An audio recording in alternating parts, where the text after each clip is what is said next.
Amém? Eu começo aí, os irmãos vão dar procedimento.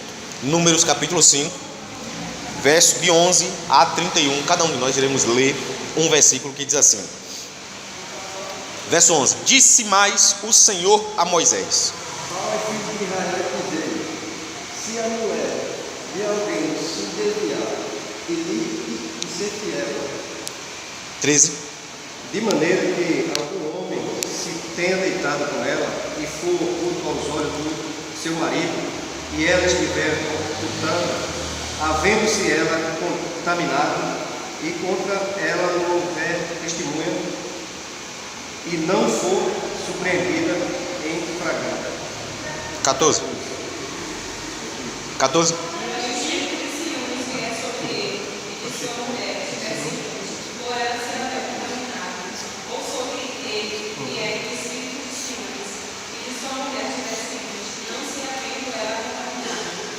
Então esse homem trará sua mulher perante o sacerdote e juntamente trará a sua oferta por ela, 1/10 de efa de farinha de cevada, sobre a qual não deitará azeite, nem sobre ela porá incenso, porquanto é a oferta de manjares de ciúmes, oferta memorativa que traz a iniquidade à memória. 16. A fará ficar e a colocará perante o Senhor. 17.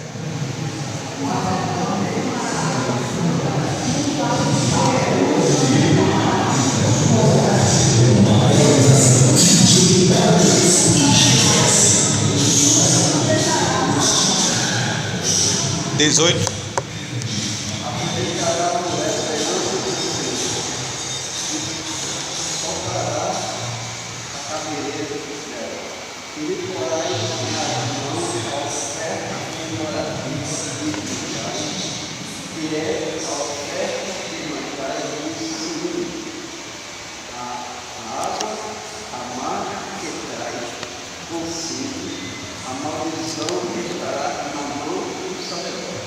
O sacerdote e conjurará e lhe dirá: se alguém contigo se deitou e se não tiver desviado para a imundícia, estando sob o domínio do teu marido, desta água amarga amaldiçoaste e serás livre. Mas se tu desviaste estando sob o domínio do teu marido, e te contaminaste, e algum homem que não é o teu marido se deitou contigo, 21. Então o sacerdote fará que a mulher tome o juramento de maldição e dirá: o Senhor te ponha por maldição cortada no meio do teu povo, fazendo que o Senhor descaísse a boca e está por dentro. 22.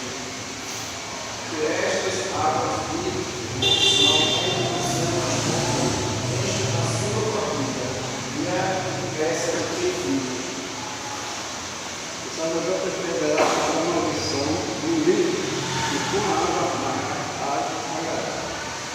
E fará que a mulher beba a água amarga que traz consigo a maldição, e sendo bebida lhe causará amargura. da mão da mulher tomará o sacerdote a oferta de manjares de ciúmes, e a moverá perante o Senhor, e a trará ao altar.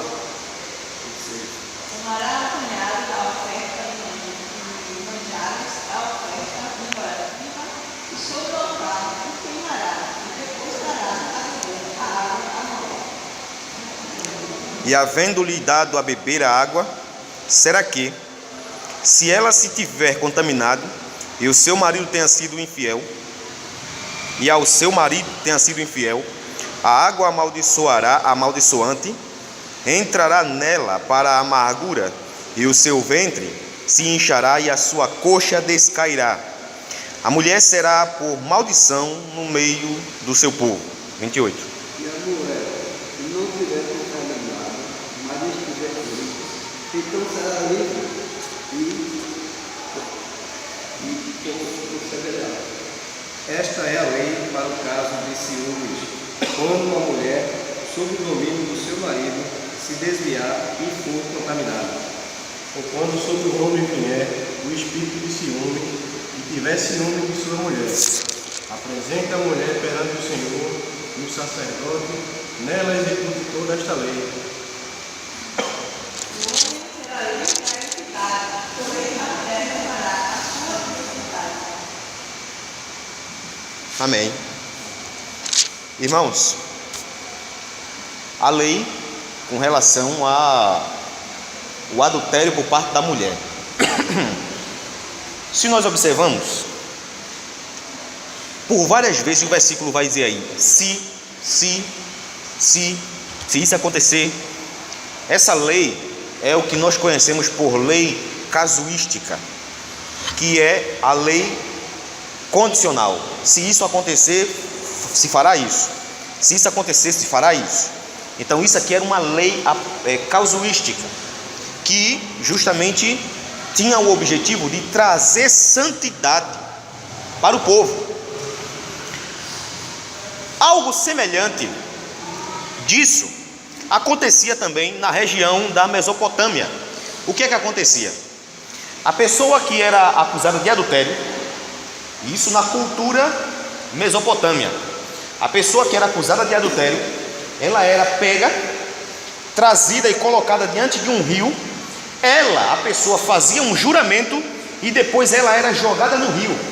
Se ela não fosse culpada, de acordo com a cultura mesopotâmica, o deus do rio iria salvar aquela mulher. Mas caso contrário, se ela fosse culpada, o deus do rio iria afogá-la.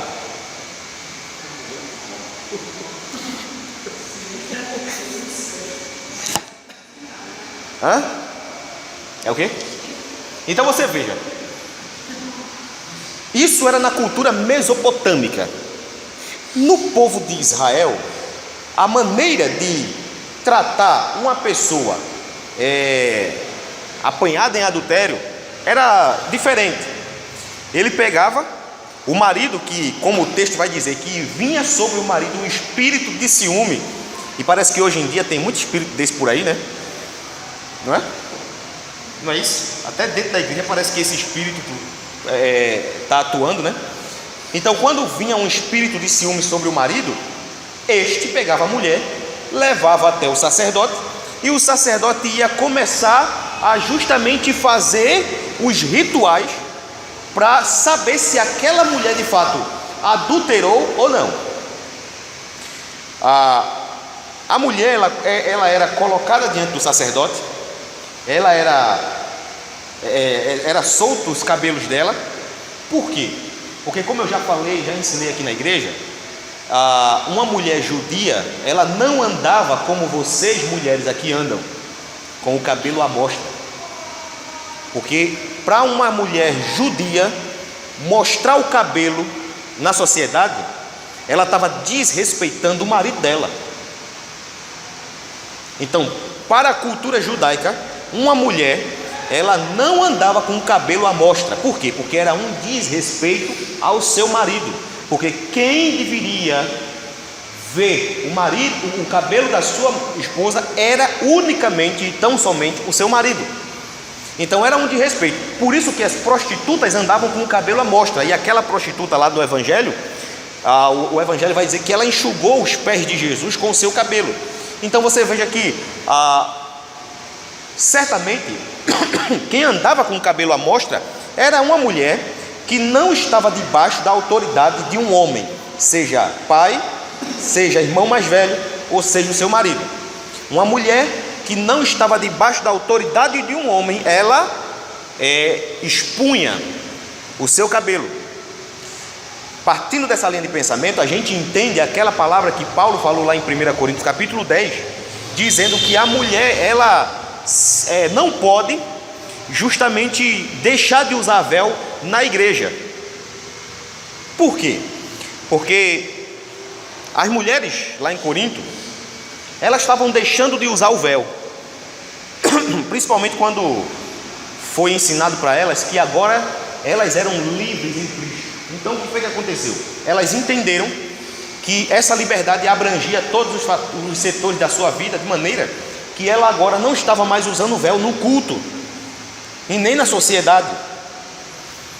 Isso era influência do movimento feminista de Roma, que veio até a cidade de Corinto, de maneira que as mulheres não estavam usando o véu, e isso estava justamente demonstrando que elas não estavam querendo ficar debaixo da autoridade de um homem, do seu marido.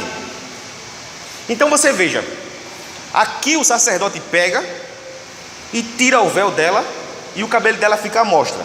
Segundo, ela fica olhando para a Arca da Aliança.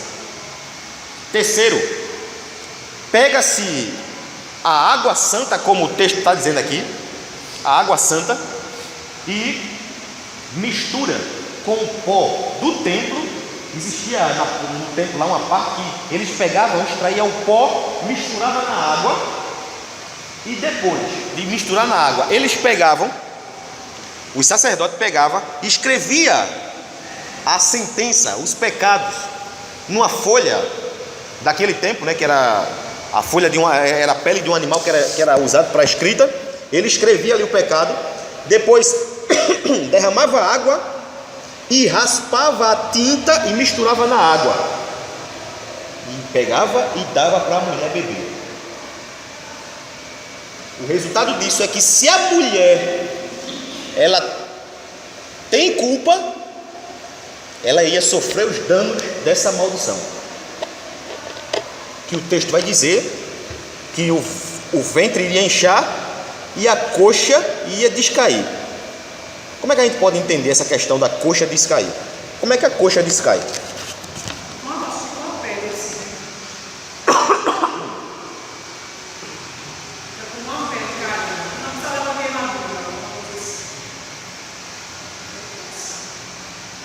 Há algumas teorias para isso. A bem verdade é que a palavra hebraica lá para coxa é órgão genital. Então, alguns teólogos vão dizer isso, outros vão dizer que, se ela teve culpa, se ela se deitou com outro homem e ela engravidou, o feto vai ser expelido a partir do momento que ela ingeriu essa água. Vamos falar de Abraão lá, né? Pela parte da coxa, né? Então esse era a maneira que o homem que tinha ciúme levava a mulher até o sacerdote, e o sacerdote, portanto, fazia todo esse ritual para descobrir se de fato ela era adúltera, ela tinha culpa, tinha pecado.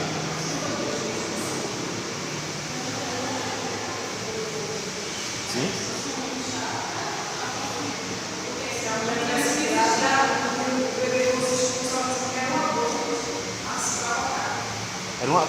Era um aborto provocado.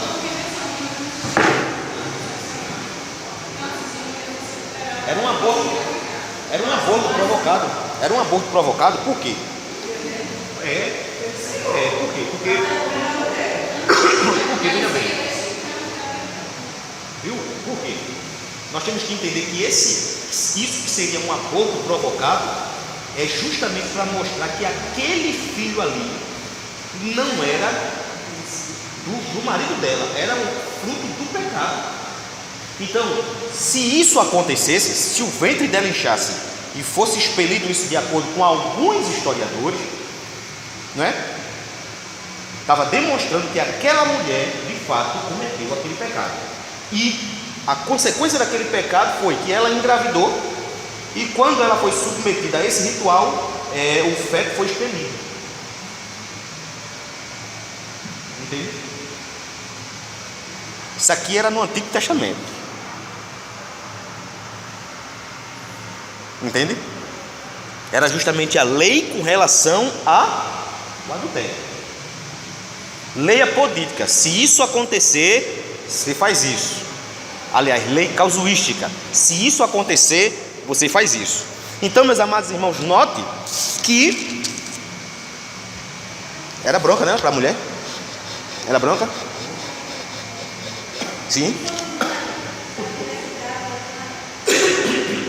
Não, não tinha problema não. Por quê? Porque não ia acontecer nada com ela, porque ela bebeu a água e o ventre dela inchou. Se a relação fosse saudável, não ia ter problema. Como o próprio texto vai dizer, que ela ia se tornar livre. Hã? Era uma punição divina para justamente mostrar que aquela mulher pecou.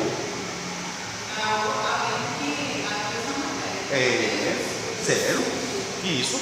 Ele é o sacerdote, ele vai fazer todo o ritual que Deus ordenou. Mas isso é feito na função do sacerdote, vem do Senhor. Vem do Senhor, vem do Supremo, né? Entendeu? Ele dá as leis para você cumprir, mas na causa é do Senhor. Está entendendo? Então, isso poderia acontecer mesmo, como você indagou, se ela tivesse grávida do marido. Entendeu?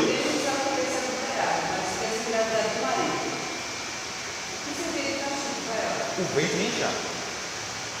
Nota que o texto aí coloca duas coisas. O ventre incha e a pele e a coxa descai. Entende? Então você veja, se ela adulterou, Deus iria mostrar.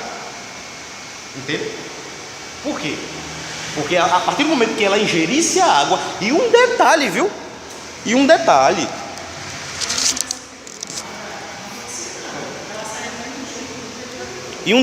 Acompanha aí o verso de número 22.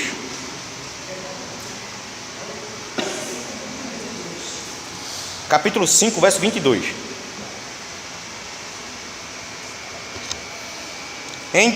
Diz assim: e esta água amaldiçoante penetre nas tuas entranhas, para te fazer inchar o ventre e te fazer descair a coxa. Então a mulher dirá: amém, amém.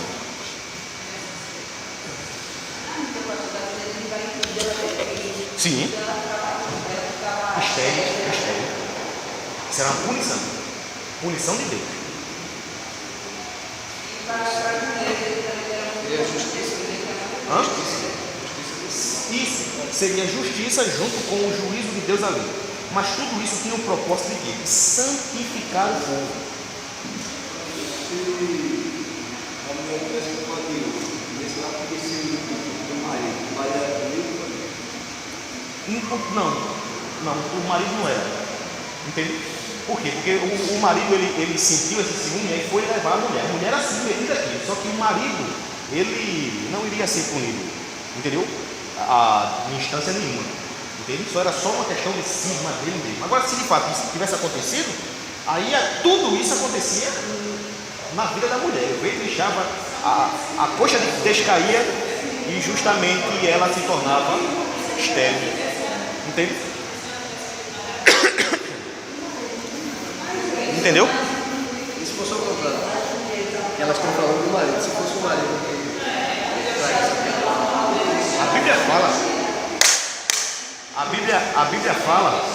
A Bíblia fala justamente quando a gente vai para o capítulo 8 de Evangelho de João, que os fariseus pegaram uma mulher e levaram até Jesus e disseram assim: mestre, esta mulher foi apanhada em flagrante ato de adultério, e na lei nos manda Moisés que tais sejam apedrejadas. Tu, pois, o que dizes? Só que os fariseus ali foram maliciosos, porque a lei de Moisés manda apedrejar sim, mas os dois estavam no ato pecaminoso. Os fariseus pegaram só a mulher e levaram até Jesus. Mas porque o que estava por trás é que eles queriam ver uma falha em Jesus. Então, quando o homem adulterava, qual era a pena? Apedrejamento. Pedra para ele e para ela. Pedra para os dois. Com o objetivo de quê? De santificar o povo. Deus trabalha em cima da santidade. O povo precisa ser santificado. Então esses tipos de pecado tem que ser extinto do meio do povo, de maneira que se alguém fizer esse pecado, eles serão punidos. A lei de Moisés, lá no livro de Levítico, vai dizer: se um homem e uma mulher adulterarem, ambos serão apedrejados. Lá em Levítico está dizendo. Então a pena era essa. Aqui, meus amados irmãos, a diferença é que o homem sentiu ciúme da mulher, cismou. Rapaz, eu penso que a minha mulher está... Rapaz, sabe de uma coisa? Eu vou pegar ele e vou levar no sacerdote. Ele aqui teve uma cisma dela. Então, a suspeita. Então o que é que vai fazer? Para ele tirar a prova dos 9, antigamente, né? Tinha a prova dos 9, hoje não existe mais. Luciano mesmo não sabe o que é isso, prova dos 9. Entendeu? Ele pegava a mulher e levava para o sacerdote. Se ela tivesse culpa no cartório, aí ia aparecer. Isso é uma cisma. Agora, com relação ao ato propriamente dito, como diz lá em Levítico, era apedrejado os dois. Depois que essa mulher foi confirmada, que ela vai falar, então a mulher dela acabou. Ela não tem mais valor para a sociedade. Tinha não. Tinha não. Tinha não. Até porque era um ato tão vergonhoso, que ela iria se tornar estéril, e só o simples fato de uma mulher ser estéril naquela sociedade judaica já era um ato vergonhoso em si.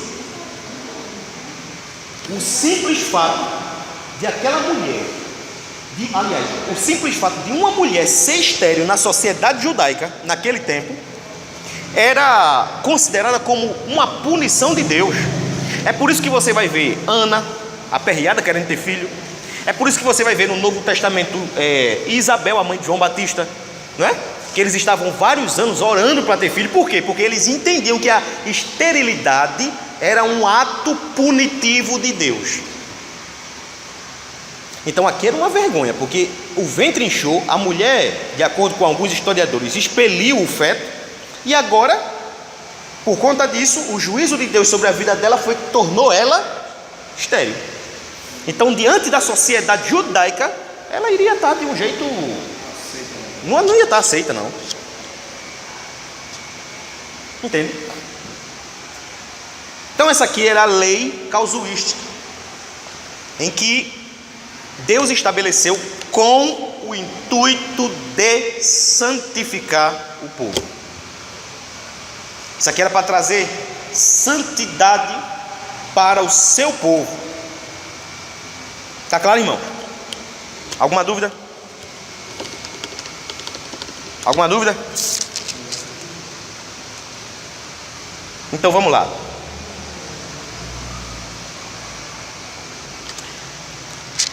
Aqui era a lei, e esse período aqui, o povo de Israel ainda estava no Sinai,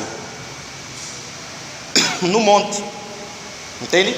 O povo de Israel aqui estava se preparando para partir do monte.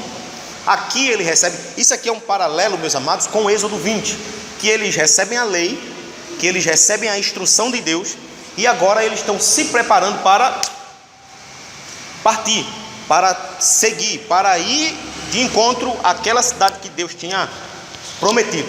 Só lembrando para os que chegaram depois, esse livro de Números aqui, ele narra a história do povo de Israel no deserto. E o povo de Israel no deserto, eles passaram lá 38 anos. Quando eles saíram do Sinai até chegar em Canaã, eles levaram 38 anos aí, entende? Então você veja que aqui eles ainda estão no Sinai. Mas abram aí, vamos lá para o capítulo 10.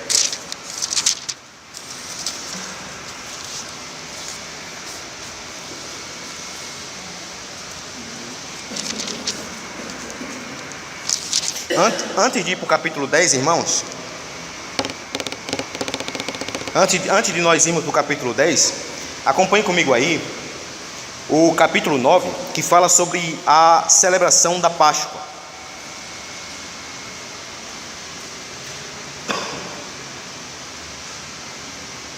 Versículo de 1 a 4. 5 a 5, versículo de 1 a 5. Falou o Senhor a Moisés no deserto do Sinai, onde segundo das suas saídas,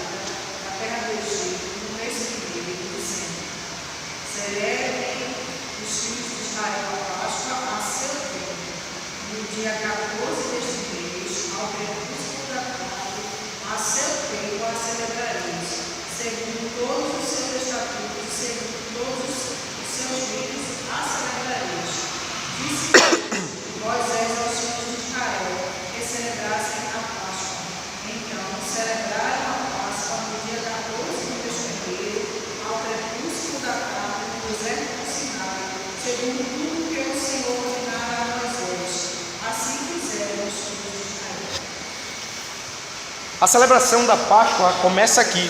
Você vê também em Êxodo capítulo 12, quando o povo de Israel sai do Egito e chega no deserto, e tem até um verso que vai dizer que Deus disse ao seu povo: celebrem uma festa para mim no deserto.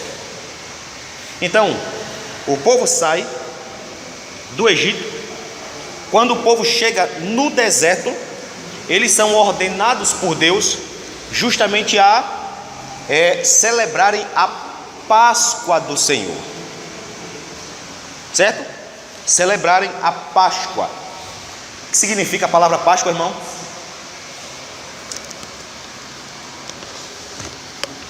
A palavra Páscoa significa o quê? Significa o quê aí? A turma ali atrás aí, Páscoa, significa o quê? Sabe não? Páscoa não sabe não?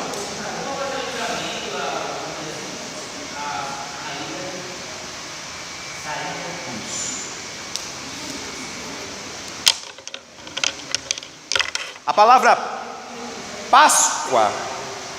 Páscoa, do hebraico é Pessa, que significa justamente passagem.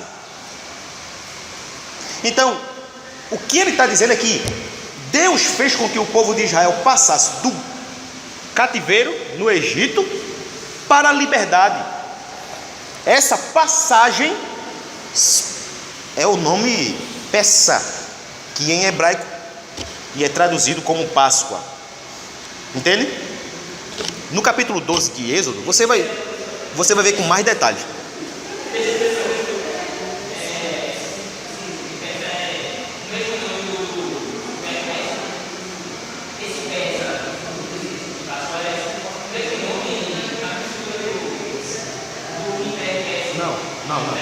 Não é diferente. A palavra hebraica lá, viu César? A palavra hebraica lá, alguns estudiosos chamam peça, outros chamam pechá, mas todas essas duas formas de ser falado significa a libertação, a passagem que o povo de Israel fez, não é isso? E Deus ordenou para que eles celebrassem essa passagem, essa Páscoa, entende? Então, de diferente modo, meus amados irmãos, como hoje a gente se vê, né, influenciado pela cultura católica romana, que não pode se comer carne no dia da Páscoa, né? Se você for pegar Êxodo capítulo 12, você vai ver que o povo de Israel comia os cordeiros, era carne que o povo comia na Páscoa, né? Então você veja que, assim, nós somos influenciados pela cultura católica romana e, portanto, nós somos católicos romanos, em certa medida. Por quê? Porque a gente tem esse costume enraizado e clausurado e penetrado dentro da mente nossa, em que quando chega a Páscoa, nós não comemos carne, mas comemos peixe. Essa cultura é católica. Essa cultura é católica. Pois é. Então você vê, é uma cultura que está dentro da igreja e que quando chega a Páscoa, tem gente que morre porque não tem um peixe para comer. Crente. Morre. Entendendo? Pois é. Isso é uma cultura católica. Sabe por quê, irmão? Sabe por quê? Porque qual o significado da palavra carnaval?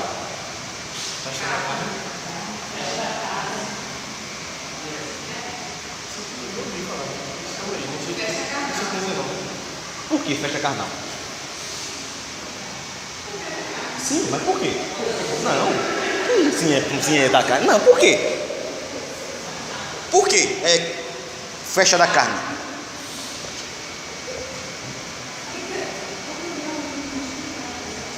Tem a ver com o imperador, né? Tem. Por quê, irmãos? Hein?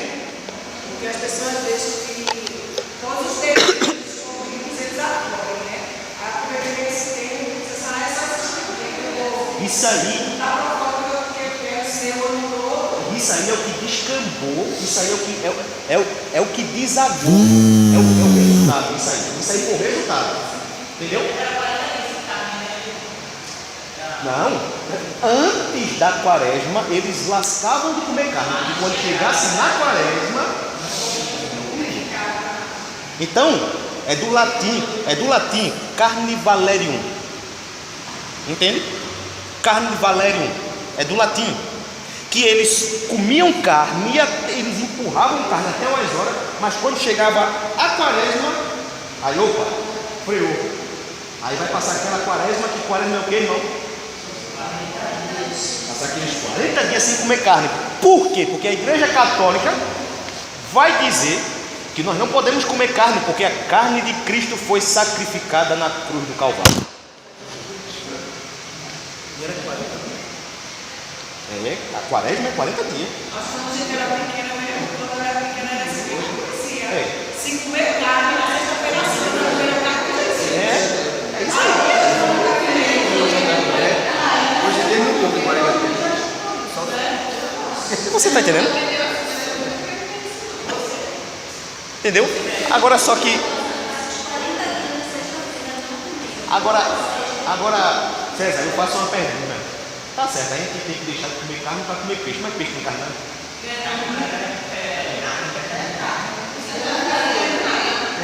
não. Não, você está entendendo? Você está entendendo como é que é? O grande problema é que essa cultura católico-romana adentra de uma forma avassaladora dentro das igrejas evangélicas também. E pessoas que são evangélicas mata e morre, porque quando chega o período da Páscoa tem que ter o peixe, tem que ter o prego, tem que ter o que mais? O arruda, né? Tem que ter. É gostoso, mas feijão de coco, não é isso? Então você veja, tem crente, entende? Então você veja que tem crente que mata e morre quando chega a Páscoa, que tem que comer ali aquela comida. E isso é o que? É uma cultura católico-romana que a gente absorve, que a gente passa a praticar. Entende? Só que quando nós observamos aqui a Páscoa que foi instituída por Deus, o cordeiro era comido. O próprio Deus chegou e disse: pegue um cordeiro que dê para a sua família e você coma ele todo. Se a sua família for pequena, agregue a outra família à sua, mas coma o cordeiro todo. Isso aponta para quê, irmãos? Comer o cordeiro de forma completa, toda. Vem com essa prática aí da igreja. O texto diz que Deus ordenou para que o cordeiro fosse comido completamente. Se caso a família fosse pequena, podia chamar uma família de outra tribo para se ajuntar àquela família, para que o cordeiro fosse comido de forma completa. Isso aponta para quê, irmãos? Isso aponta para quê? Primeiro, quem é? O cordeiro simboliza quem? E o fato de comer o cordeiro de forma completa significa o quê? Tem a ver com o sacrifício. Sim. Isso. É por isso que o cordeiro tinha que ser comido de forma completa, porque apontava para que o sacrifício de Cristo foi feito de forma completa. Mas nós somos católicos funcionais.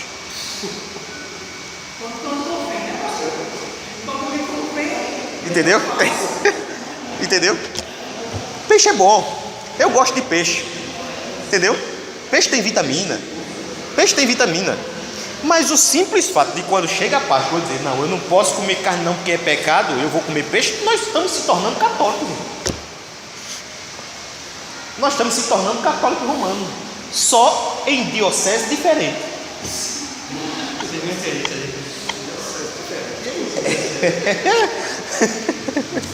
Entendeu? Sim. Carne de porco? Rapaz, olha, carne de porco, Deus proibiu que fosse comida. Deus proibiu que fosse comida carne de porco. Tem um significado aí. Tem. Embora eu tenha toda nota é afetada. Significado é para preservação da saúde. Preservação da saúde.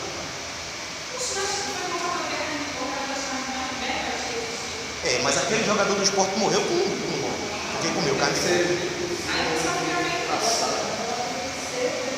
Com relação, olha,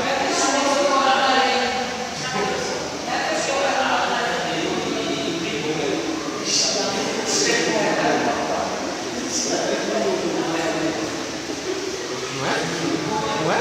Aí é bronca. Outra coisa também.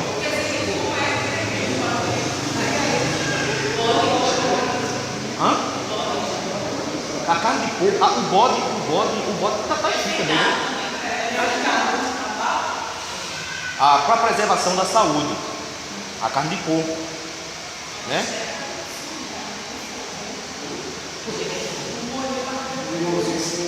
Deixa eu dizer, olha, deixa eu dizer uma coisa a vocês também.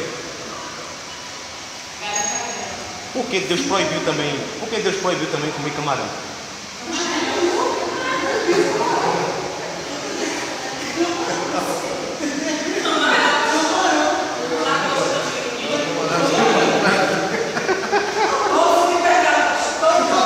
Rapaz, olha, essa mulher que eu escolhi para me casar, ela me bota em cada pecado. A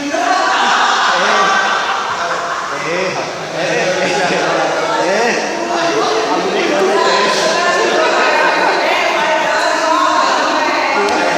A mulher que eu detesto. Olha, rapaz, quando eu vou na cidade, naquele restaurante ali com ela, aí a mulher traz o cardápio, né, e bota lá. E ela, você quer o quê? Aí eu olho assim, aquele camarão assim, rapaz, aquilo é bom demais, bicho.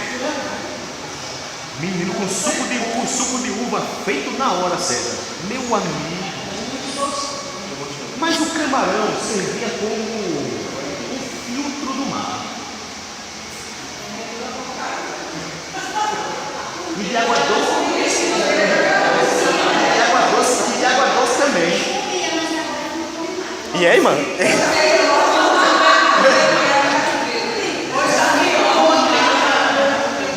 Você está entendendo? Então, por preservação. Então, veja bem. Por preservação da saúde, Deus proibiu que fosse comido. Entende? É uma bronca do treino, né? Rapaz, é bronca mesmo, bicho. É bronca mesmo. Vamos lá. Então, a Páscoa significa isso, irmão. A Páscoa é uma festa que mostra a libertação do povo do cativeiro no Egito para a liberdade, de maneira que eles teriam que celebrar essa libertação. Só que a Páscoa também aponta para Cristo, porque o Cordeiro aponta para Cristo e o Cordeiro consumido de forma completa aponta para a obra de Cristo feita de forma completa, mas também aponta para a libertação que nós temos em Cristo. Fomos libertos do cativeiro do pecado e trazidos para a liberdade, para a luz, para a presença do Senhor. Então a verdadeira Páscoa é essa. Agora, a indústria inventa a questão de Páscoa, tentando descentralizar o verdadeiro sentido da Páscoa, tentando descentralizar, dizendo que Páscoa é ovo, é coelho. Não é? É o que mais? Ovo, coelho, chocolate, entendeu? Então, isso é uma forma de descentralizar É uma forma de ocultar o sentido real e verdadeiro daquela festa, o significado verdadeiro daquela festa, justamente para colocar outras coisas que venham dar lucro. Entende? Do mesmo jeito é com o Natal.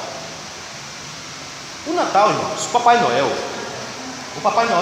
ele nunca foi dessa cor que ele é, não. Qual é a cor do Papai Noel? A cor. A roupa, né? Vermelho, né? A bota é preta, né? A bota? Não é isso?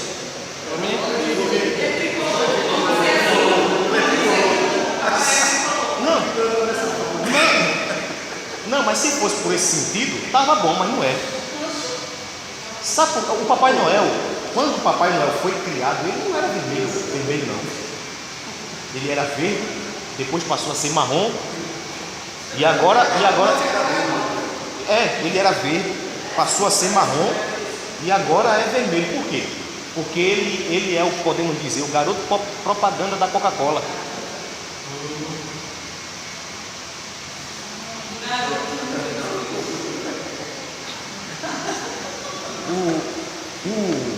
A descentralização, você veja, quando chega o Natal, garoto, tá aí. Vamos botar o velhinho. É o velhinho, pronto. O idoso, pronto. Né? O ancião propaganda da Coca-Cola. Pronto, melhorou? Então você veja, descentraliza. Por quê? Porque o Natal, que é apontado para Jesus com o seu significado, agora a sociedade quer descentralizar, quer colocar outro sentido. Do mesmo jeito é a Páscoa.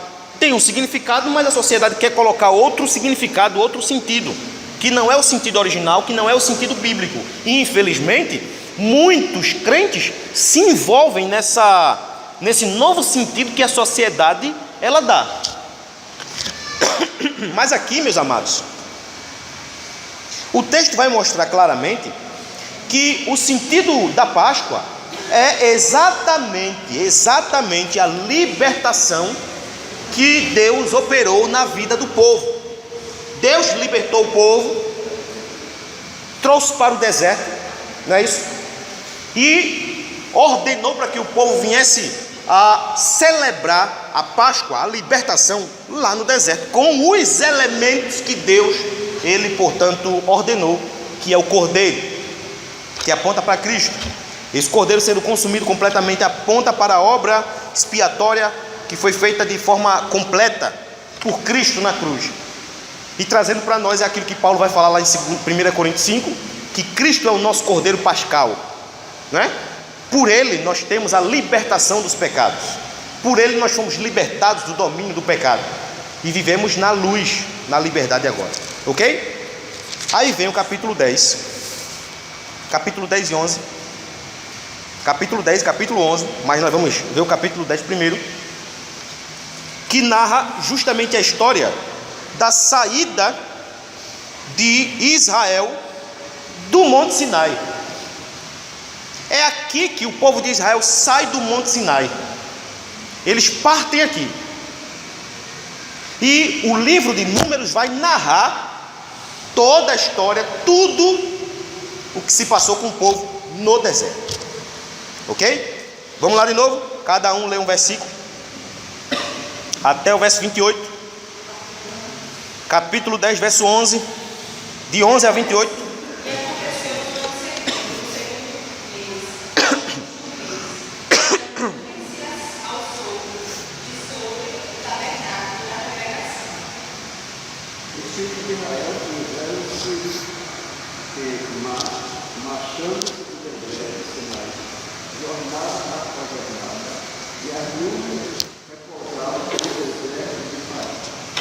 Assim, pela primeira vez, se puseram em marcha, segundo o mandato do Senhor, por Moisés. Primeiramente partiu o estandarte no arraial dos filhos de Judá, segundo as turmas, e sobre o seu exército estava Naezon, filho de Aminadab. 15.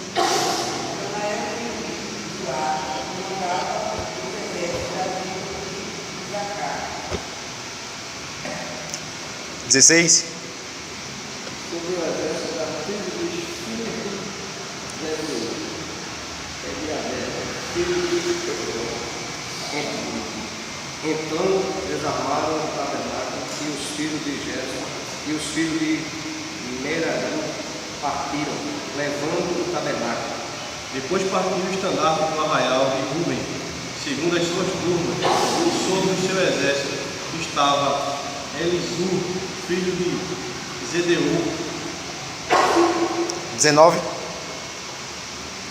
Sobre os filhos da tribo dos filhos de Simeão, Seremiel, filho de Zuri. E sobre o exército da tribo dos filhos de Gade, Eliasaf, filho de Deuel. 21. Então partiram os coatistas, levando as coisas santas, e exigiam-se o tabernáculo até que este chegasse. Depois partiu o estandarte do arraial dos filhos de Efraim, segundo as suas turmas, e sobre o seu exército estava Elisama, filho de Amiúde. Sobre o exército da tribo dos filhos de Manassés, Gamaliel, filho de Pedazur. Verso 24. E sobre o exército da tribo dos filhos de Benjamim, Abidão e filho de Gideão. 25. Então partiu o estandarte do arraial dos filhos de Dan, formaram a retaguarda de todos os arraiais, segundo as suas turmas, e sobre o seu exército estava Aiezer, filho de Amizadai. Sobre o exército da tribo dos filhos de Azer, Raziel, filho de Yoram.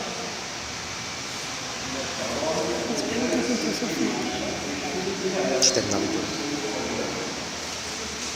Nesta ordem puseram-lhe em marcha os filhos de Israel, segundo o seu exército. Amém. Quem trouxe oferta?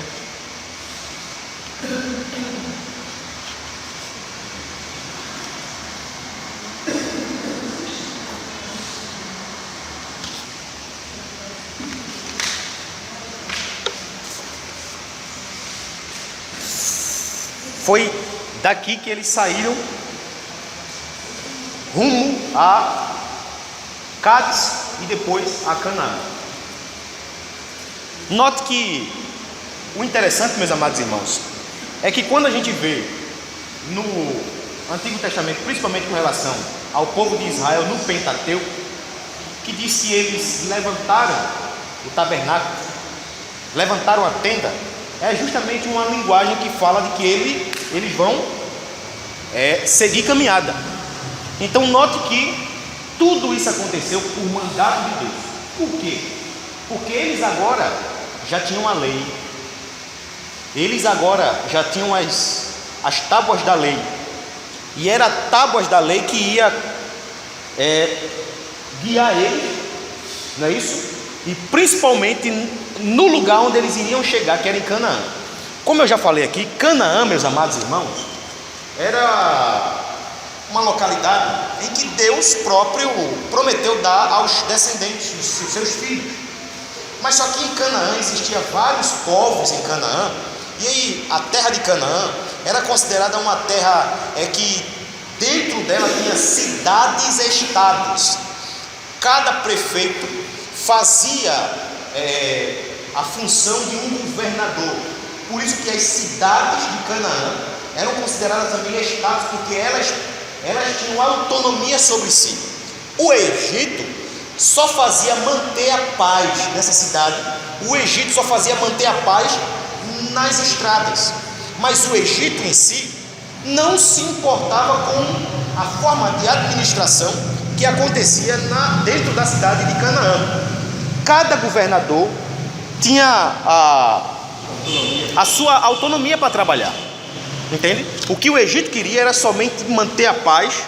O que o Egito queria era somente manter em segurança as estradas que davam até Canaã. Entende?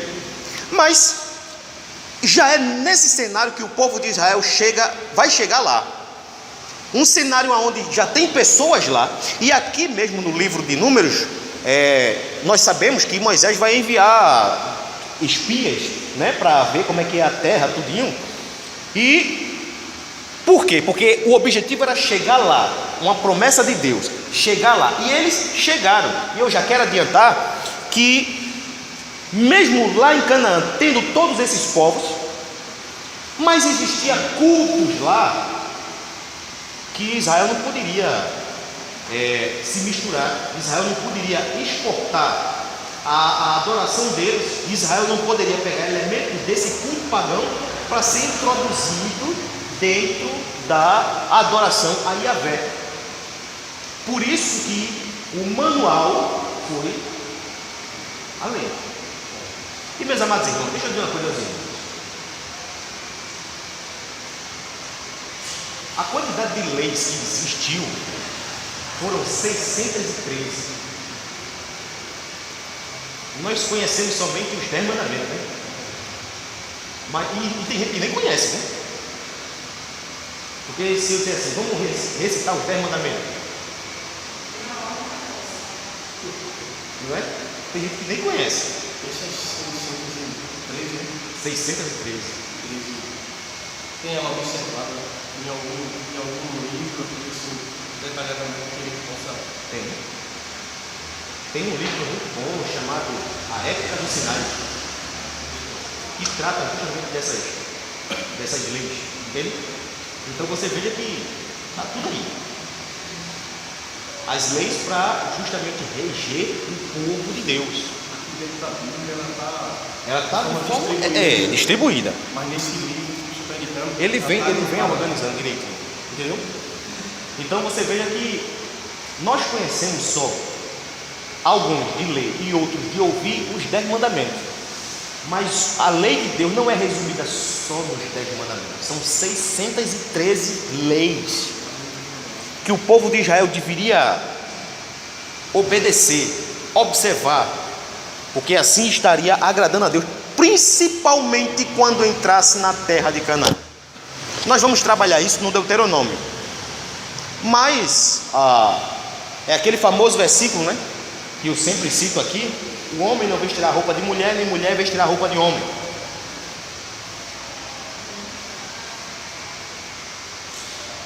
Que as denominações pentecostais, elas pegaram esse versículo e interpretaram de uma forma aquém do seu contexto e começaram a dizer que mulher é proibido de usar roupa, calça comprida, e homem. E uma vez eu estava até conversando isso faz muitos anos. Eu estava conversando com uma pessoa, que eu nem lembro mais quem foi, mas tinha um rapaz assim, que ele já tinha sido da Assembleia de Deus. Isso foi lá perto da casa da minha mãe, faz muitos anos isso. Eu estava conversando com um irmão, eu não lembro quem foi, e tinha um rapaz também que estava sentado assim, que ele foi da Assembleia de Deus e estava afastado.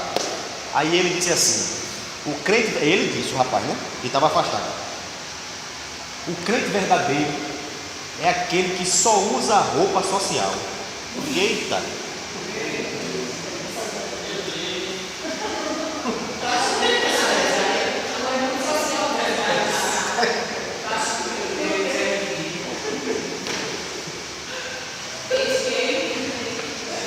É uma bronca tamanho de eu trem, né, irmão?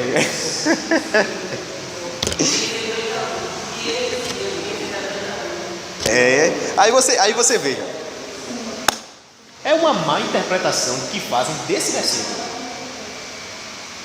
Porque, meu irmão, olha, deixa eu dizer uma coisa a você: não tem que esse versículo foi escrito, não tinha roupa jeans, não tinha roupa social.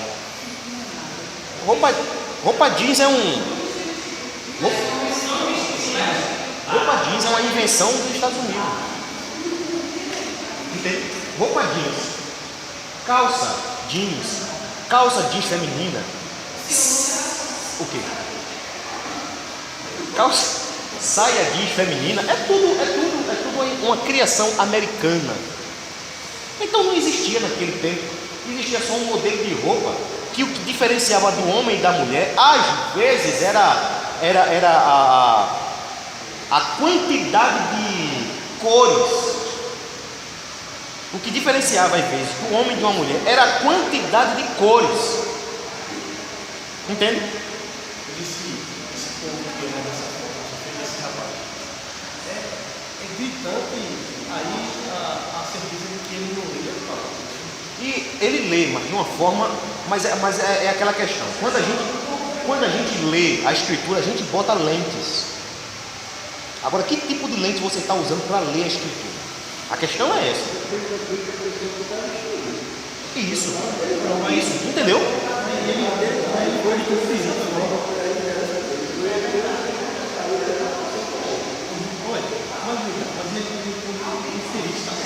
Tem, mas só que o problema que ele está dizendo, que é muito plausível o que ele está dizendo, é porque, veja bem, viu, irmãos? Uma coisa interessante que foi levantada aqui agora, é que, como eu falei com relação à Páscoa, que muitas das vezes tem muitos crentes no nosso meio que se tornam católicos porque querem participar da Páscoa, tem que ter peixe. Nós também nos tornamos católicos em outros aspectos também. Eu vou dizer, por exemplo, para um católico, uma mulher católica, uma senhora, ou até uma jovem senhora, um homem católico dedicado, o que o padre fala é lei para ele. Para um católico dedicado, o padre é um semideus. Essa ideia é presente também dentro da igreja evangélica. Para muitos evangélicos, o pastor é um semideus. O que o pastor fala é lei.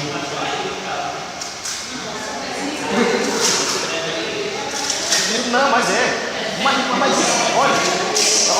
isso não é só na igreja. Não, isso não é só nessa igreja não. Entendeu? Nas outras denominações isso tem pouco, mas tem.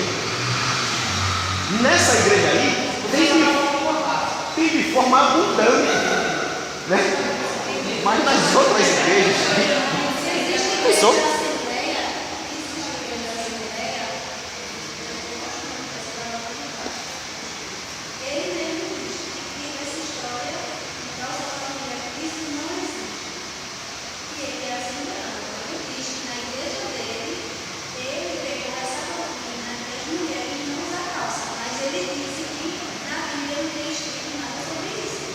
Então, aí você.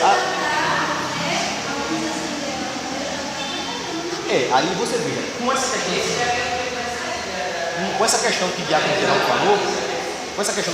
falou, então dentro da igreja evangélica também tem essa questão de que quando os liderados olham para o seu líder, eles veem no seu líder ali um exemplo de santidade exacerbada. Então, o que eles disserem com relação ao texto bíblico, o liderado vai aceitar, alguns até sem questionar. Rapaz, olha, eu digo uma coisa a você, que teve, quando eu morava lá na casa da minha mãe, eu fui, porque tem um córrego ali, o Diácono Geraldo conhece, e o Diácono Geraldo também foi de lá de perto, não é? Aí eu estava lá conversando com os irmãos da Assembleia de Deus, aí eles estavam teimando comigo, porque a reforma protestante foi de um jeito. Aí eu estava dizendo, não, irmãos, a reforma protestante foi assim. Eu estava dizendo, olha, a reforma protestante foi com Martinho Lutero, que ele pegou, se revoltou, que quis reformar a igreja católica, tudinho e tal. Aí ele disse, não, a reforma protestante aconteceu por causa da ceia. Eu disse, da ceia? Não, foi a ceia. Eu digo, não foi por causa da ceia não, meu irmão. Não, foi por causa da ceia. Eu digo, não foi por causa da ceia não.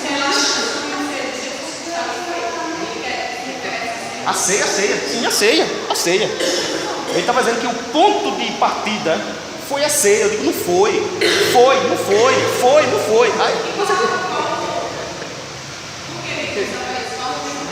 o argumento eu não lembro mais, porque já faz tempo. Entendeu? Mas eu disse a ele, olha, a questão, eu comecei a contar a história do cristianismo. Eu comecei a contar a história de Martinho Lutero para mim. Ele não acreditou. Ele só veio dizer a mim depois, olha, você tinha razão. Quando ele conversou com um líder lá dele, que gostava de estudar um pouquinho, confirmou o que eu disse. Aí depois, noutra ocasião, em outro debate, ele disse, não foi, eu pensei que era pela ceia, mas aí eu quase pensei, eu não disse. Não, você está dizendo que tem muitos que nem vão. Tem muitos que nem vão. Então você veja, é como o Diácono Geraldo falou. para esse tipo de pessoa, o pastor é um semideus. Isso acontece muito, Rafael, nas igrejas neopentecostais. Aquela igreja daquele pastor que se autodenomina apóstolo, que ele usa o chapéu. Valdomiro, né? Aí ele está aqui, viu? Ele está aqui, irmãos, tá, não sei o que, tal, tudo isso. Aí tem hora que ele chega perto do povo.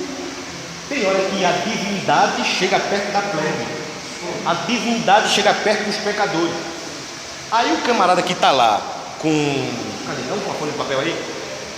Aí o camarada que está lá assim, com o exame. César. César vai fazer o exame. Aí recebe lá o diagnóstico. Aí ele pega quando o pastor desce lá, né? Aí ele fica. É mesmo assim, eu já vi. Fica passando e entregando o exame. Porque ele crê que o poder vai passar. Mas uma coisa interessante, irmão. Viu o que aconteceu? Uma coisa interessante é que eu estava assistindo essa programação uma vez.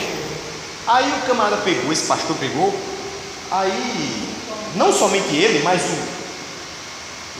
a rede de pastores dele também. Ele pregando, né? Aí no pra lá e pra cá, tudo, ele soa, todo mundo soa, normal. Aí ele pegou o lenço, aí ele pegou assim, ele distribuiu na igreja o lenço da não sei o que lá. Todos os membros, eles compravam esse lenço. Aí quando a divindade desceu por meio dos pecadores, né? Desceu do púlpito. Aí ele pegava o lenço da pessoa, passava no céu e devolvia de novo. Ou seja, ele passa para o seu liderado que ele tem poder.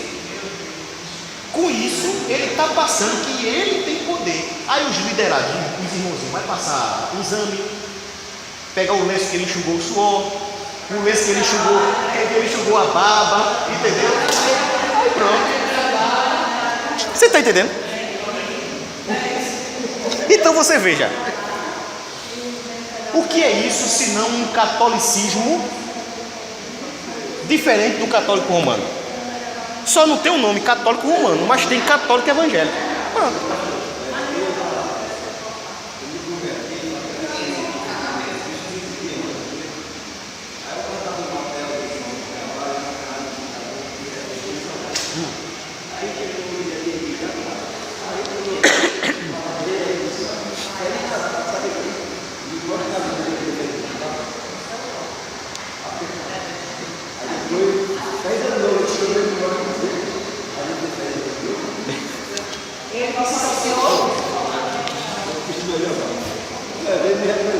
É bronca. Aí não crê não.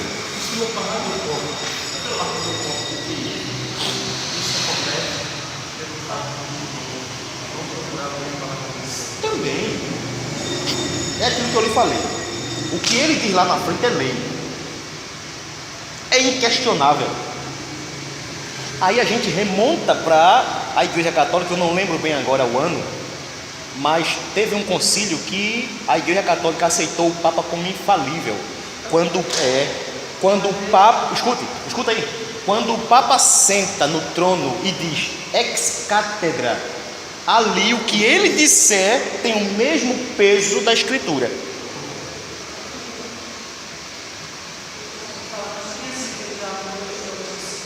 Entendeu? Então você veja, nenhum pastor chegou e sentou no trono papal e disse ex cátedra, nenhum, mas com as atitudes ele diz isso direto. O quê? Ex cátedra é que ele senta na catedral, na cadeira de Pedro, entendeu? Quando ele senta na cadeira de Pedro, ali ele é a sucessão do apóstolo Pedro e tem a mesma autoridade do apóstolo Pedro. Aí essa mesma linha de pensamento está dentro da igreja evangélica também. Eu não estou dizendo para desrespeitar o pastor, mas eu estou dizendo que tudo que ele fala lá eu vou aceitar sem questionar. Espera aí, eu não posso questionar o ensino da Escritura, mas a minha forma de pensar, a parte da Escritura é a sua forma de pensar de qualquer um. O que nós não podemos questionar é a Escritura. Mas quando sai da Escritura, aí fica uma coisa falível como qualquer outra. Mas a Escritura não, a Escritura é a palavra de Deus, e é ela que nós temos que nos reportar. Eu levanto sempre essa observação de que os erros acontecem por falta de ler a Escritura, porque o próprio Cristo disse isso. Pois é, errar não conhecer a Escritura não poder.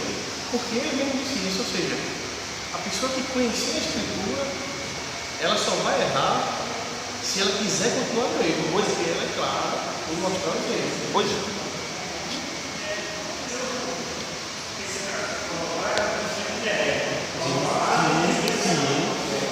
O apóstolo Paulo, você veja.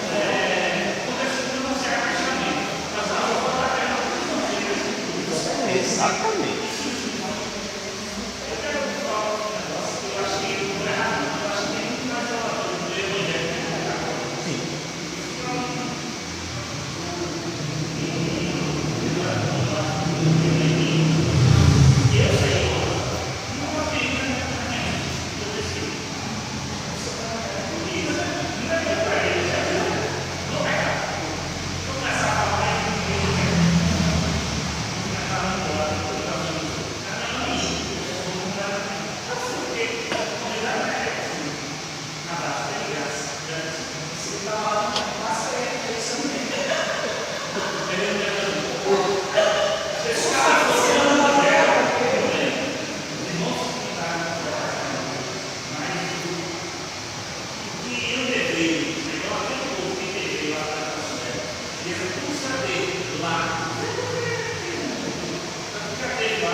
Os dos católicos estão lá mortos. Então não existe. Se você for partir por essa linha de pensamento, não tem diferença, não. Não tem. Entendeu? Então você veja. A palavra de Deus é que nos instrui na maneira como devemos viver. Pastor, Sim? teve um show de 7 horas, saiu na Casa Amarela. Aí ela veio aqui aqui, a nossa ficou vazia. E foi? Rapaz, tá vendo? É bronca. Ficou vazia. É bronca. Um show de 7 horas que teve na praça. Isso foi no domingo, foi? Foi no domingo, foi isso? Não, foi no meio de semana. Foi até quem passou o Valdir, trouxe ele naquela época que eu ficava ainda. Foi Casa Amarela. Olha, se você tem aquele. Eu não sei o número, depois você pode perguntar a minha costela ali de fora. Que tem um. Viu, irmão? Pressão. Tem um CD dele que eu não sei o título. Mas depois você pode perguntar a minha costela, celebridade, por isso eu casei com ela. E tem um CD de Sérgio Lopes que ele gravou aqui, não sei onde foi, parece que foi, não sei se foi Convenções ou se foi no Clube Português que ela foi. Aí o movimento estava tão poderoso lá que teve uma hora que o povo começou naquele êxtase, né? Aí ela gritou de lá, aleluia! Aí saiu. Saiu, a voz dela saiu no bicho. É sério. Pode perguntar ela. Só que ela estava por trás da bandeira do Brasil, né? Aí ela gritou, mas captou lá, né? Saiu. A voz. Entendeu? Eu disse, olha, casei com uma mulher que já teve participação em DVD, né? Entendeu? Então você veja, o povo saiu do Sinai aqui rumo. Agora só que quando eles chegassem lá, eles teriam que praticar a lei. Viverem a lei. E quando eles chegassem lá, eles iriam ver homem vestido com roupa de mulher e mulher vestida com roupa de homem, adorando a uma deusa. O contexto é esse. Não é que a mulher é proibida de usar roupa, calça jeans. Não, o contexto é que quando eles chegassem lá, eles iriam ver essa cena e eles estavam desautorizados por Deus para trazer isso para a adoração cristã. Quando eles chegassem lá, que eles vissem as mulheres vestidas com roupa de homem e os homens com roupa de mulheres adorando aquela deusa lá, eles não teriam autoridade de Deus para trazer isso para a adoração cristã, imitar a adoração pagã. Entende, irmãos? Eles não tinham autorização de Deus para fazer isso. É por isso que quando a gente chegar no Deuteronômio, a gente vai ver que a palavra Deuteronômio significa lei repetida, ou segunda lei, que é o povo de Israel agora está nas portas de Canaã, e Deus, portanto, repetiu toda a lei de novo, para que eles pudessem entrar sabendo o que eles poderiam fazer e o que não poderiam fazer, o que podiam e o que não podiam. É tipo uma revisão, o Deuteronômio, entende? Então você veja que, irmãos, Deus, ele nunca na Escritura, ele aprovou, nunca, nós trazermos elementos de culto pagão para dentro do culto cristão. Nunca. Hoje muitas igrejas, e eu faço até serviço para uma mulher lá na cidade, eu faço manutenção na ar-condicionado dela, e ela se converteu na igreja batista. Depois ela disse que a igreja batia muito frio. Aí ela foi para uma igreja apostólica, não sei das quantas, que fica lá pro lado de Boa Viagem, de frente ao mar, né? Aí lá a pastora é mulher do apóstolo, lá tem apóstolo, viu? Lá tem apóstolo e o culto lá é judaico. Ela casou, né? Aí o casamento dela foi judaico. O marido estendeu a espada para o ombro dela. É sério, culto judaico. Casamento judaico é assim. Pega a espada e aponta para a mulher assim. Entendeu? Então ela casou. Ela casou no ritual judaico. A igreja dela é uma igreja judaica. Tem elementos judaicos, tem shofar, tem isso, tem aquilo. Então assim, nós temos que entender que a adoração cristã, ela é diferente da adoração judaica. A adoração cristã é diferente de adorações pagãs. Entende? De maneira que nós não somos autorizados a exportar para o culto cristão aquilo que é de adoração pagã e aquilo que é de adoração judaica. Nós não temos essa autorização por Deus. É de Macedo construir o templo de Salomão, né? As janelas do templo é o desenho do candelabro. Os pastores se vestem com aquela manta e com aquele negocinho na cabeça, igual o sacerdote. De lado do templo de Salomão tem uma maquete do tabernáculo no deserto. De lado do templo de Salomão tem uma maquete. Só que essa maquete, meus amados irmãos, eu acho que cabe 3 templos desse dentro. É sério. Cabe 3 desse dentro. E é tudo o quê? Encenado ali, bem bonito, como era antigamente. Tem lá o altar onde era feito o sacrifício. E outra coisa, quando você está visitando lá, o pastor ele se veste com as roupas que o sacerdote usava, com a pedra no peitoral, aquelas 12 pedras no peitoral, entendeu? Com aquela vestimenta todinha de sacerdote mesmo, como se o sacerdote fosse sacrificar. Está entendendo? Então você veja, ele está querendo judaizar. Isso, irmãos, é você pegar elementos que Deus não autorizou e botar na adoração cristã. Não vai, não tem autorização divina para isso. Não tem. Pois é. E isso, eu entendo isso quando eu entendo isso como uma provisão de Deus. Eu entendo isso como uma provisão de Deus, porque se a arca do conceito estivesse lá em Jerusalém, existiria caravanas para adoração da arca em si. Entendeu? Teria o Ramadã cristão. Teria que uma vez no ano ou 2 vezes ir lá em Jerusalém para ver a arca da aliança. Aí você veja, Salomão não, Edir Macedo vai, constrói o templo de Salomão e faz réplica da arca. Aí bota lá dentro do templo. Entendeu? Pois é. Então você veja, são elementos do culto judaico que nem na sinagoga tinha, ele introduzindo na adoração cristã. Mas quando não é isso, tem elementos do culto pagão que também são introduzidos dentro da adoração cristã. A adoração cristã, quem foi que estava aqui? Foi São Rafael, não foi? Terça-feira passada. A adoração cristã, irmãos, é justamente aquela que eu fiz ali na terça-feira.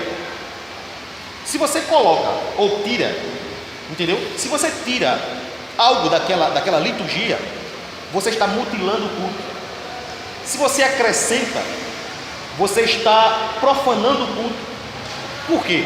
Porque nós não somos autorizados a trazer nada que seja pagão para o culto cristão. Nada.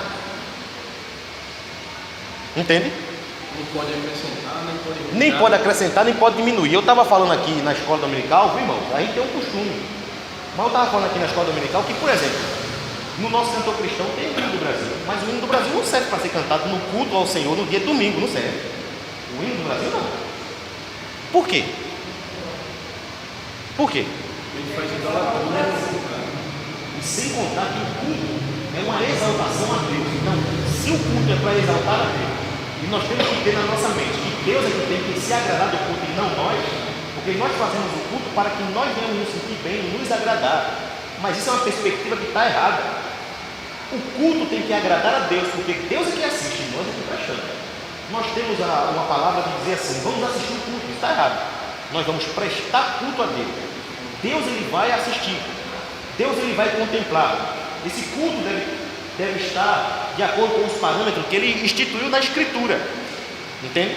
Aí você veja, os hinos que são cantados devem ser hinos que exaltem a presença de Deus. Quando a gente colocar um hino que não exalta a presença de Deus, nós estamos profanando o culto. Aí você vem o hino do Brasil, versão pátria amada, idolatrada, salve, salve.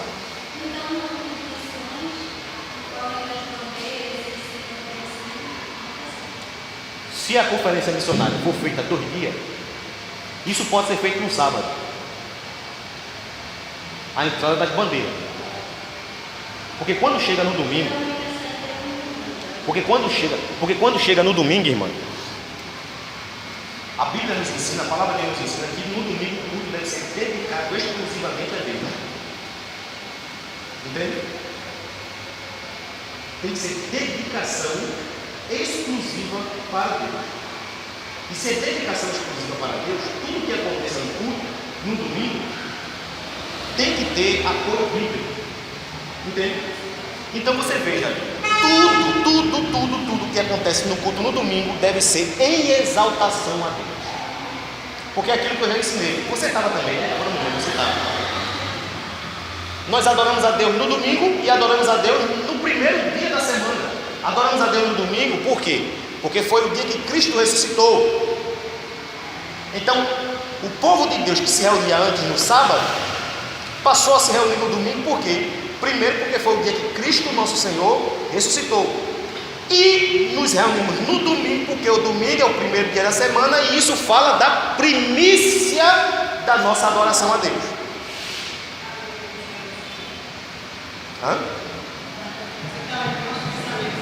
Entendeu?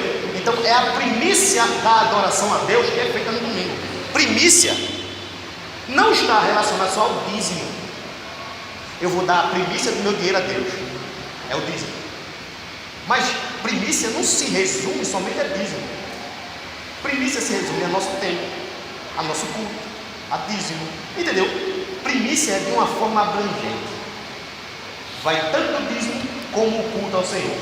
Por isso que o culto é no domingo, porque é uma adoração, é a primícia da nossa adoração a Deus.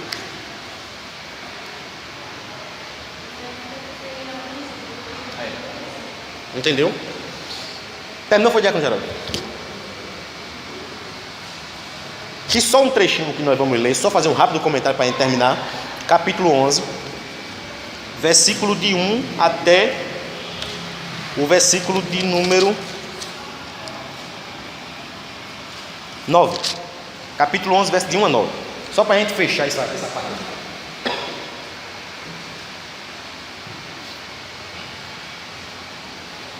Cada um lê para a gente terminar. Versículo de 1 a 9. Capítulo 11. Deixou-se o povo de sua sorte aos ouvidos do Senhor, ouvindo o Senhor, acendeu-se Iraíra, e fogo do Senhor ardeu entre eles, e consumiu a extremidade do Pará.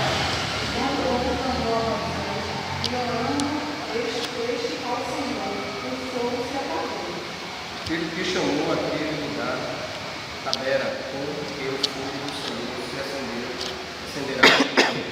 E o popular que estava no meio deles veio a ter grande desejo das comidas dos egípcios, pelo que os filhos de Israel tornaram a chorar e também disseram: quem nos dará carne a comer?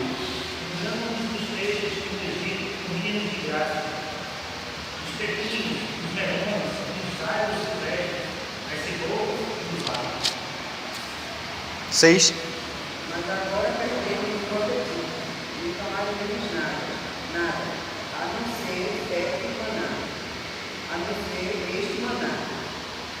Era um maná como uma semente de coentro, e suas aparências semelhantes a De Bélio.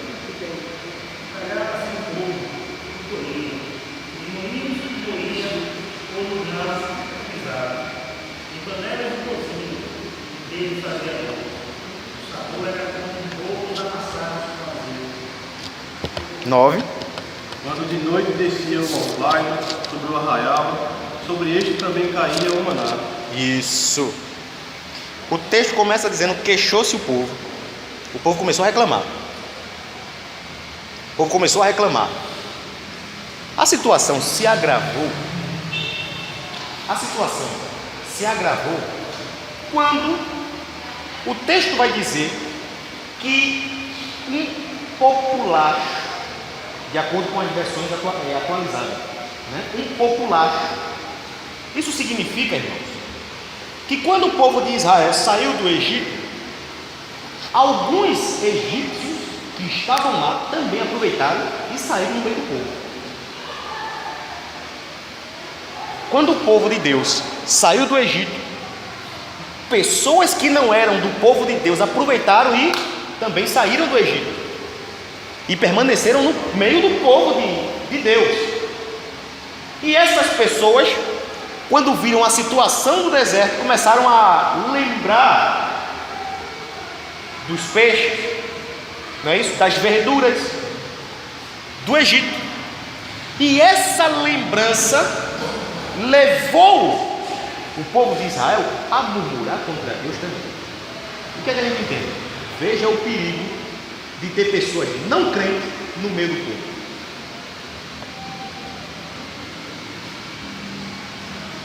Veja o perigo de ter pessoas não crentes no meio do povo.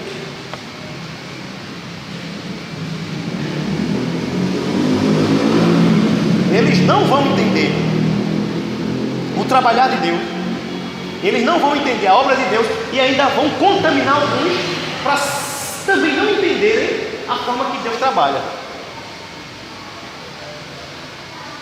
E infelizmente, irmão, dentro da igreja, infelizmente, tem muito não crente.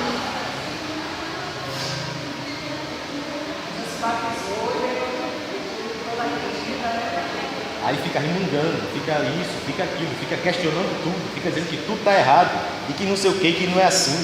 É uma insatisfação. Você está entendendo? E os demais passam a ser contaminados com eles também. A gente viu na semana passada lá na casa da senhora, né, que Deus disse que falar é a rocha, né? E aí eu mostrei a menina, por que Moisés não? Ele só viu aquela comida, mas ele não entrou, né? Aí ela disse, não, eu não entendi, só dizer que você não entrou, mas aí eu disse, quando Deus disse falar é a rocha, e ele bateu 3 vezes na rocha, não caiu. Interessante é que teve um momento que Deus mandou ele ferir a rocha.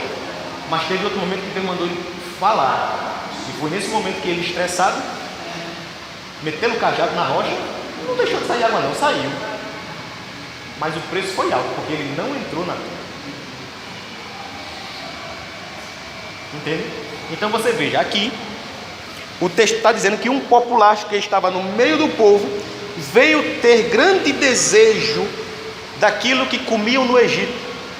Começaram a reclamar, o restante do povo também começou também a ir na onda deles. Entende?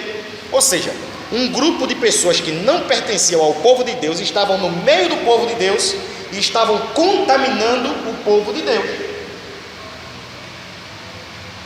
Porque o que Deus queria trabalhar aqui era a questão justamente de promover, de fazer o povo entender a provisão dele, confiar nele, depender dele.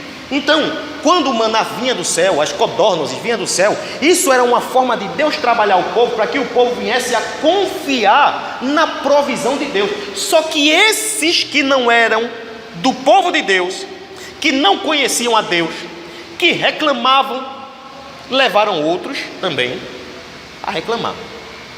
Por quê? Porque a perspectiva desses não era a mesma perspectiva do povo de Deus. A perspectiva que Deus queria para o seu povo é que o seu povo confiasse nele, entende? Dependesse dele. Deus iria mandar o sustento todo dia, mas o povo estava sendo trabalhado a confiar em Deus. Só que esse populacho que estava no meio do povo estava indo de mão contrária. O povo de Deus hoje somos nós. O dispensacionalista vai dizer que o povo de Deus é Israel e no Novo Testamento é a igreja. Mas, biblicamente falando, Deus só tem um povo, não tem dois, só tem um. E o povo de Deus hoje é a igreja, que está, não é isso, espalhada por todo mundo. Só que dentro dessa igreja tem essa gentezinha que não crê na provisão de Deus, que não depende de Deus, que não nasceu de novo, que não teve uma transformação, que não é crente, e leva os outros a também murmurar.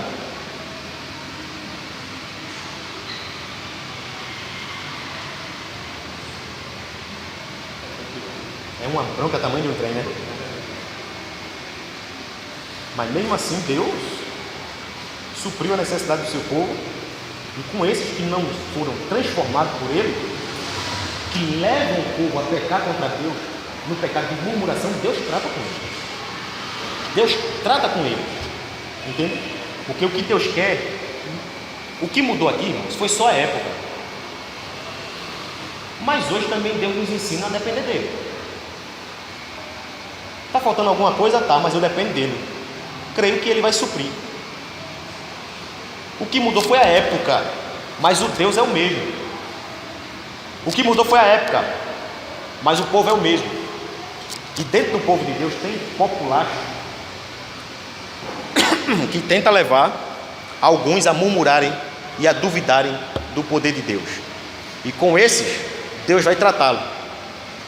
Porque o que Deus trabalha com o seu povo é justamente que o seu povo dependa exclusivamente dele. Amém? Amém. Que Deus vos abençoe. E se Deus deixar, semana que vem, entra em Deuteronômio, né? Em nome de Jesus.